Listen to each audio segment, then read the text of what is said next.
more awareness, that's for sure, which is a really positive thing. But there's also been a rise over the last couple of decades, and it's largely because of environmental reasons. We know that anxiety, there's a genetic imprint. So if you've got parents who are anxious, there's a reasonable chance that it will sort of follow down. Personality type as well, certain personality types, but also there's that environmental aspect, which is sort of triggered by things such as social media, a more competitive environment in which we raise our kids and educate kids, less exercise, less play, a lot of the things that we used to do, which used to get out that anxiousness and get it out before you sort of come home from school, is now, we've lost that a lot. So there's that aspect as well. So an anxiety disorder might be present when anxiety is becoming extreme, when it's really impeding a child's ability to do the things they love. It's getting in the way of normal daily life and really impacting badly on their happiness and well-being. There's a number of factors. There's the physical, you feel it in a physical way. And a lot of us miss that aspect because we're sort of trained to view what goes on up here in our thoughts. And so sometimes kids feel a bit sweaty, a little bit fidgety. There's also how kids function. So when I say function, how they behave. So often they can be very clingy, a lot of tears. Sometimes they withdraw. They're not the same as they normally are. And why are they so quiet? And also just if they can sort of understand that emotional sense of what's going on. Sometimes they're just angry and sometimes they're just quite jittery as well. So it shows in different ways for different kids. Your classic anxious child is a worrier, so they'll often worry a lot. And I guess this is where there's been a shift in the last couple of generations, because my mum would say, "Oh, Michael, you're a worrier, you worry so much."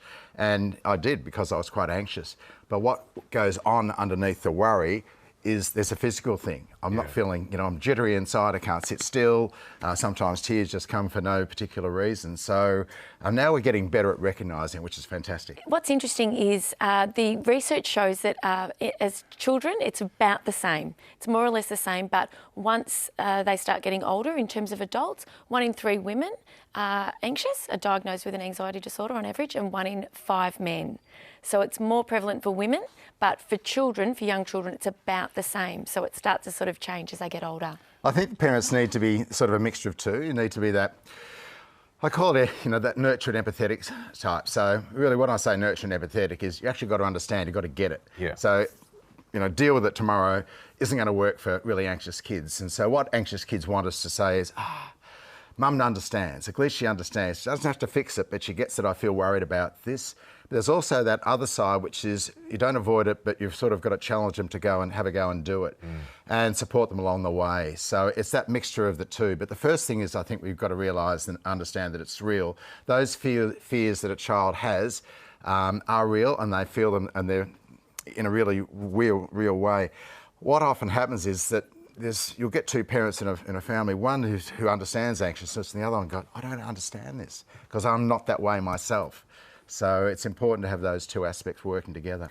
What we do in the book is we talk about the fact that there are times when children do need professional help, and medication can be part of children's treatment.